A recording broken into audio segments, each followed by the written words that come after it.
Hello guys, आज हम करेंगे क्लास 10th मैथ्स एनसीईआरटी का pre board examination question paper से सेक्शन बी का question number 23। Guys, question number 23 है find the ratio in which the segment joining the point 1 -3 and 4 5 is divided by X axis, then find the coordinate of this point on X axis. तो guys, question number 23 में हमें क्या करना है, दो point हैं। एक पॉइंट सपोज इसे हम ए नेम देते हैं, तो ए के कोऑर्डिनेट क्या हैं 1 और -3 है, और दूसरा पॉइंट क्या है 4 और 5।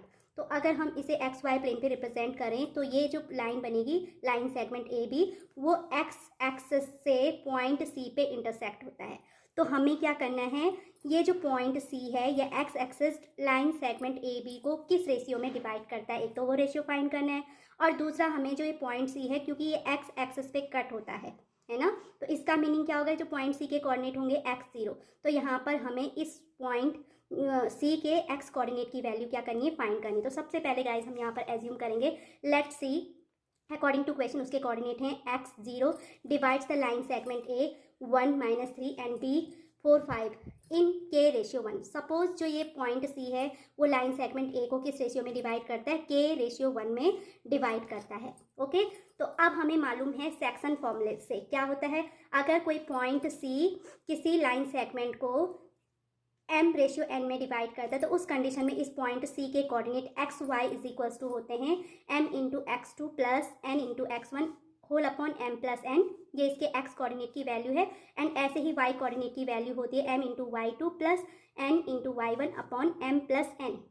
ओके, अब यहाँ पे x की वैल्यू, पॉइंट c के लिए x कोऑर्डिनेट की वैल्यू x है एंड y कोऑर्डिनेट 0 है, तो मैं यहाँ पर x y की प्लेस पे x0 पुट करूँगी। ऐसे ही x2 की वैल्यू, तो x2 is equals to guys हमारा 4 है and x1 is equals to 1 है। Okay, and m ratio n, m is equal to k and n is equals to 1, तो ये हो जाएगा k इंटू x2 यानी 4 प्लस n यानी 1 इंटू x1 यानी है 1। Okay, whole upon m plus n यानी k प्लस 1।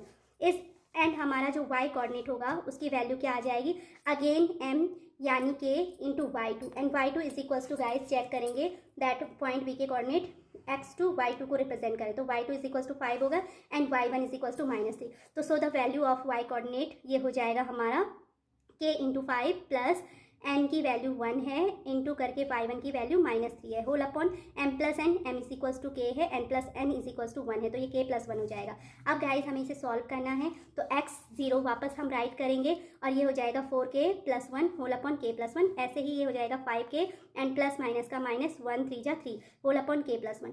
अब हम क्या करेंगे, जो यहाँ पर x और y कोऑर्डिनेट यानी x0 है वो रिस्पेक्टिवली इक्वल टू क्या होगा, इसके x और y कोऑर्डिनेट के बराबर। तो दैट मीन्स अब हम इनके रिस्पेक्टिव पार्ट्स को इक्वल करें तो क्या आ जाएगा हमारा, फर्स्ट तो हम क्या करेंगे, यहाँ से जो सेकंड y कोऑर्डिनेट की वैल्यू यहाँ पे 0 है और यहाँ पर 5k -3 अपॉन k प्लस 1 है, तो ये रिस्पेक्टिव पार्ट्स क्योंकि इक्वल होंगे तो वहाँ से हम राइट कर सकते हैं, this implies that 5k -3 whole upon k plus 1 is equals to 0। तो अब हम क्या करेंगे, पाई क्रॉस मल्टीप्लीकेशन, ये k प्लस 1 इंटू 0 यानी कितना हो जाएगा, 0 हो जाएगा। तो वहाँ से हमारी वैल्यू क्या आ जाएगी, 5k -3 इज इक्वल्स टू 0।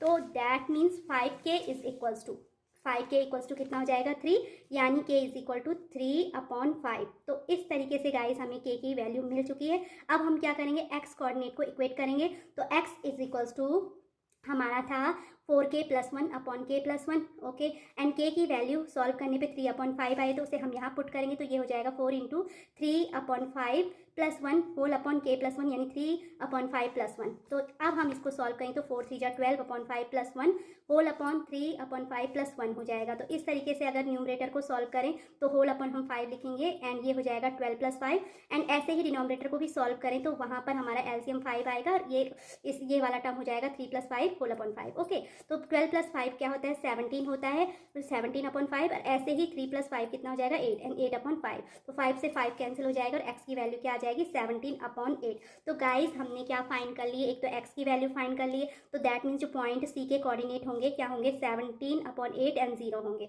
और दूसरा हमने k की वैल्यू फाइंड कर ली है, तो k की वैल्यू क्या आई है हमारी 3 अपॉन 5। तो इसका मीनिंग क्या है, the ratio in which c divides a and b is k ratio 1। अब जो C पॉइंट था या x एक्सिस था वो लाइन सेगमेंट A को k रेशियो 1 में डिवाइड कर रहा था, दैट मीन्स 3 रेशियो 5। किस रेशियो में डिवाइड करेगा वो, 3 ratio 5, and the coordinate of C is 17 upon 8 and 0। तो इस तरीके से गाइज हमने अपना क्वेश्चन नंबर 23 सॉल्व करना है। तो आई होप गाइज आपको ये अच्छे से क्लियर हो गया होगा। अगर आपको मेरी ये वीडियो अच्छी लगी तो please like share and subscribe it and thanks for watching again.